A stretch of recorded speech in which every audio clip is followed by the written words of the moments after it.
সকাল থেকে ঘুরছেন, হুম। কি কি অভিযোগ পেলেন? কি নির্বাচন কমিশনের কাছে কতগুলি অভিযোগ জমা দিলেন? কি কি হলো একটু যদি জানান। দেখুন, এরা তো প্রথম থেকে একটা ছাপ্পা রিগিং এর চেষ্টা করেছিল। যেমন আমাদের বড়চাঁদঘর 56 নম্বর বুথে আমাদের এজেন্ট বসতে দেয়নি, এবং 21 নম্বর মীরা ওয়ানে বসতে দেয়নি। প্রাণনাশে হুমকির জন্য প্রাণনাশে হুমকি দেয়, যার জন্য আমাদের এজেন্ট বার হয়ে চলে যায়। এই জায়গাটা ছাপ্পা রিগিং এর চেষ্টা করেছিল, সেটা আমরা রুখে দিয়েছি। আর মোটের ওপর সেন্ট্রাল বাহিনীর যে ভূমিকা সেটা খুব সন্তোষজনক।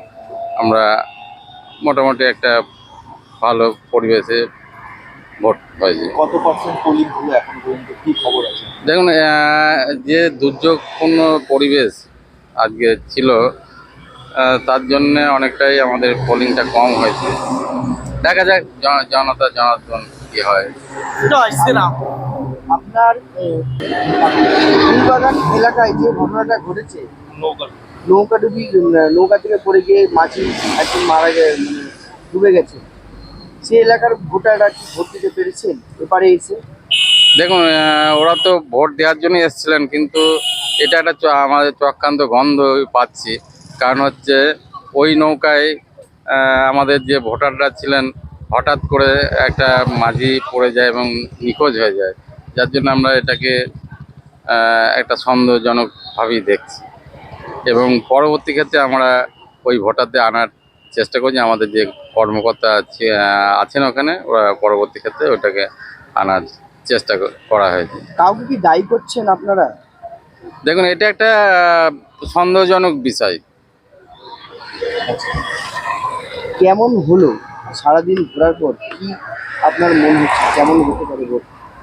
দেখুন, এই মানে দুর্যোগপূর্ণ পরিবেশে ভোটটা অনেকটাই পোল কম হয়েছে, যেটা আমরা আশা করেছিলাম সেই আশানুরূপ হয়নি।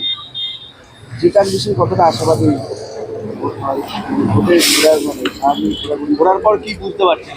ঘোরার পর দেখুন, আমাদের যে মানুষ আমাদের দুহাত তুলে সমর্থন করেছিলেন, তারপরেও দেখা যাক জনার্দন কি হবে না হবে 23 তারিখে বোঝা যাবে।